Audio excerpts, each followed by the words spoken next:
Notre Seigneur Jésus-Christ dit, vous tous qui t'es fatigués et charges, venez-moi, car je vous donnerai du repos. Prenez mon joug sur vous et recevez mes instructions. Ainsi, vous trouverez le repos. Mon joug est facile porté et mon fardeau est léger. C'est-à-dire qu'il enseigne que tous ceux qui sont fatigués doivent venir au Seigneur Christ. Le Seigneur Jésus dit, ceux qui viennent au Seigneur Jésus-Christ trouveront tous le repos. Le Seigneur Jésus dit encore, vous venez moi. Vous n'aurez jamais soif, et vous n'aurez jamais faim. Mangez ma chair, et buvez mon sang. Celui qui mange ma chair n'aura jamais faim, et celui qui boit mon sang n'aura jamais soif. C'est-à-dire, donc pour tous ceux qui vont vers le Seigneur Jésus-Christ, la vie en eux n'aura jamais faim, et n'aura jamais soif, et sera nourri. C'est-à-dire que tous ceux qui appartiennent au Seigneur Jésus seront nourris. Ceux qui acceptent le salut du Seigneur Jésus seront dans leur esprit continuellement nourris pour que leur vie grandisse constamment et le moment venu atteigne la pleine croissance de la stature du Christ Seigneur, c'est-à-dire tous ceux qui appartiennent au Seigneur Jésus-Christ seront nourris par le Seigneur. Ainsi, quand le Seigneur fut ressuscité d'entre les morts, il envoya ses disciples pour paître ses brebis, pour paître les brebis du Seigneur. Le Seigneur d'abord envoya Pierre et dit Pierre, fils de Jean, m'aimes-tu plus que le travail de pêche, plus profondément. Alors Pierre dit, Seigneur, je t'aime. Le Seigneur dit, paie mes brebis. Aussitôt après le Seigneur dit encore, Simon, fils de Jean, m'aimes-tu? Pierre dit, Seigneur, je t'aime.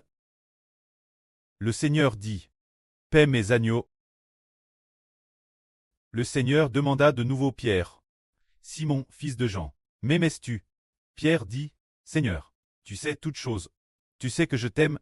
Le Seigneur dit, paie mes brebis. C'est ainsi que le Seigneur confia la mission de paître le troupeau. Pierre, ainsi toutes les brebis qui appartiennent au Seigneur. Ce moment-là, l'époque de Pierre et des 12 apôtres en ce temps-là furent nourris. Les apôtres du Seigneur paissaient les brebis du Seigneur. Ainsi les brebis du Seigneur n'avaient plus faim. Il donna l'autorité. Pierre et ceux qui étaient avec lui. Ces apôtres, ils savaient ainsi comment paître les brebis du Seigneur. Avec quoi les nourrissait-il? L'Esprit du Seigneur était en Pierre, pour faire comprendre Pierre de raconter le salut du Seigneur Christ, pour rassasier les brebis du Seigneur. Pour rassasier la foi de la vie. Pour rassasier le cœur qui croit au Seigneur. Alors, l'Esprit du Seigneur, la vie du Seigneur est entre dans ces brebis qui croient au Seigneur, l'intérieur de ces brebis qui croient au Seigneur, pour que l'intérieur d'eux, il soit rassasié. La fin du monde, le Seigneur a directement envoyé son propre Fils pour nourrir lui-même les brebis du Seigneur, qui sont aussi les brebis de son propre Fils, et aussi les brebis du pré-cleste. Alors le pré et le Seigneur, avec quoi nourrissent-ils? Le pré et le Seigneur ont tout simplement mis l'esprit du pré et du Seigneur dans le frère Hébert, pour que l'intérieur du frère Hébert devienne une source d'eau de vie. C'est-à-dire la source de l'Esprit de Dieu et du Seigneur, mis dans le frère Hébert, pour que le frère Hébert en temps voulu nourrisse les brebis du pré et du Seigneur, pour que les brebis du pré et du Seigneur, après avoir te nourri, leur vie sans cesse devienne abondante, pour qu'après ce qu'un groupe d'enfants a été nourri, la vie intérieure grandisse progressivement, et finalement cette vie intérieure triomphe de Satan le diable. Cette nouvelle vie intérieure devienne progressivement forte, nourrie continuellement, finalement la vie intérieure a triomphe de l'ange Tchou, c'est-à-dire le pré, faisant venir son propre Fils pour nourrir le peuple de Dieu, et pour nourrir parmi toute l'humanité ceux qui sont rachetés, pour qu'ils reçoivent tous le salut, pour que la vie intérieure grandisse continuellement, et triomphe finalement de tous les ennemis. Et finalement au contraire, foule aux pieds l'ange Tchou, foule aux pieds le serpent venimeux, foule aux pieds les esprits mauvais, foule aux pieds le grand dragon et le grand serpent, C'est parce que la vie intérieure a progressivement grandi et a acquis de la force pour pouvoir surmonter les attaques de l'ennemi. Ce sont les enfants du Seigneur, les enfants du précleste, qui sont nourris. L'âne dernier ou au début de cette âne, il y avait cette parole disant « L'esprit du preux », disait l'intérieur du frère Eshbert.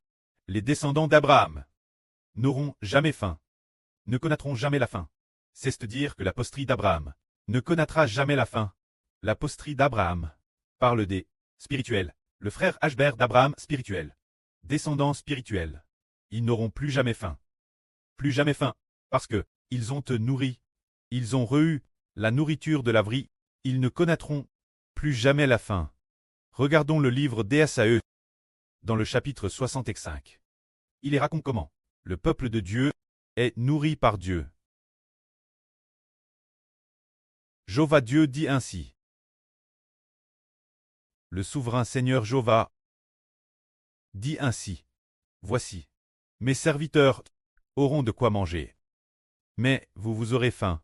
Voici, mes serviteurs auront de quoi boire. Mais vous aurez soif. Alors la prophétie de Dieu fait référence tous ceux qui croient au Seigneur Jésus et qui appartiennent au nom de Dieu, au nom du Christ et au nom du Saint-Esprit, auront de quoi manger. Mais ceux qui suivent d'autres dieux auront faim. Vous aurez faim, c'est-à-dire ceux qui suivent d'autres dieux auront faim. Il est dit aussi que mes serviteurs auront de quoi boire. Vous aurez soif, c'est-à-dire ceux qui suivent d'autres dieux auront soif. Le peuple de Dieu aura de quoi boire. Mes serviteurs se réjouiront, mais vous serez couverts de honte. Voici, mes serviteurs pousseront des cris de joie, le cœur joyeux. Mais vous, cause de votre cœur douloureux, vous hurlerez. Cause de votre cœur bris, vous gnirez, c'est-à-dire ceux qui suivent d'autres dieux ne sont pas nourris. Ils ont faim et ont soif.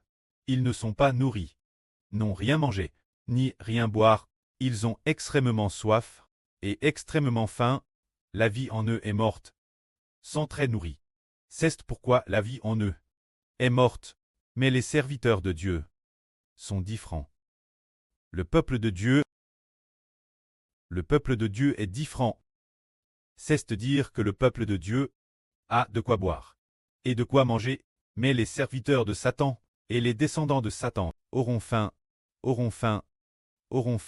sans rien manger, ni rien boire.